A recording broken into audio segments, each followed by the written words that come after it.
मैंने अभी अभी एक चीज़ जानी है। मैं सोचता था यार कि कब गोल्ड में डालना है पैसा, कब डेब्ट में डालना है, किस तरीके से इसको रीबैलेंसिंग करनी है। बहुत हार्ड हो रहा था। तो मैंने अभी अभी जब मैं पढ़ रहा था the principle of life and work by रे डैलियो, तो मुझे समझ आया कि जब इन्फ्लेशनरी इन्वायरमेंट हो, इन्फ्लेशनरी इन्वायरमेंट में प्राइस अप जाता है तो गोल्ड सिल्वर ये अच्छा परफॉर्म करेगा।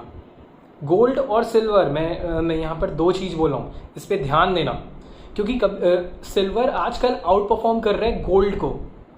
तो देयर आर चांसेस कि आपको ज़्यादा अच्छा परफॉर्मेंस सिल्वर में मिले, तो वो भी आपको अब से लेके चलना पड़ेगा।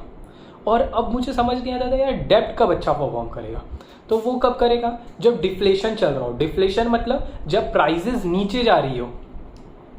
अब प्राइजेस नीचे जा रही है तो यहाँ पर डेब्ट अच्छे से काम कैसे कर रहे हैं मैं वो समझाता हूँ। प्राइजेस नीचे जा रही है मतलब इकोनॉमिक डाउनटर्न चल रहा है। इकोनॉमिक डाउनटर्न चल रहा है मतलब इकोनॉमिक खराब चल रहा है। इकोनॉमिक खराब चलने पे सरकार इंटरेस्ट रेट घटाती है।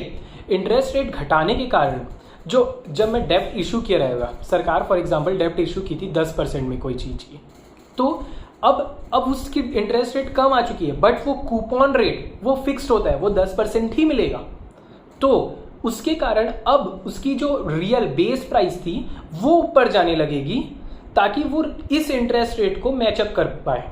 फॉर एग्जाम्पल अगर 1000 का बॉन्ड था जिसका बेस रेट 1000 है और अब उस पर कूपन रेट था 10%, तो होता है 100 रुपये।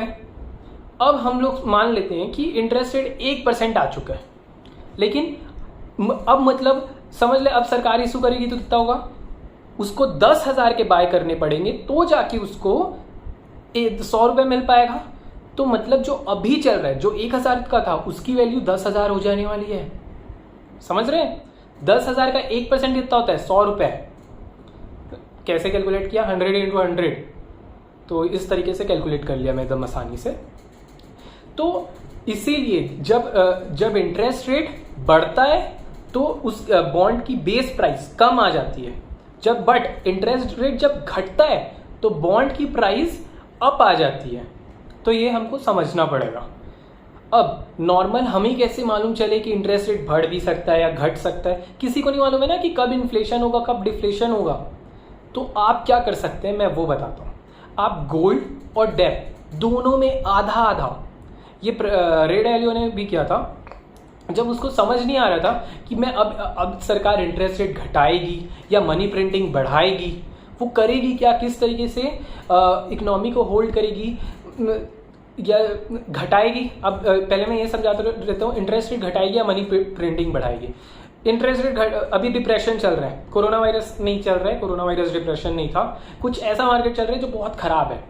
इंटरेस्ट रेट घटा देगी, बोरोइंग ज़्यादा हो जाएगा, ज़्यादा स्पेंडिंग हो जाएगी, इकोनॉमी बूम में आ जाएगी। मनी प्रिंटिंग बढ़ा देगी तो इकोनॉमी में तेजी तो आ जाएगी, लेकिन उसके कारण इन्फ्लेशन आने लगेगा।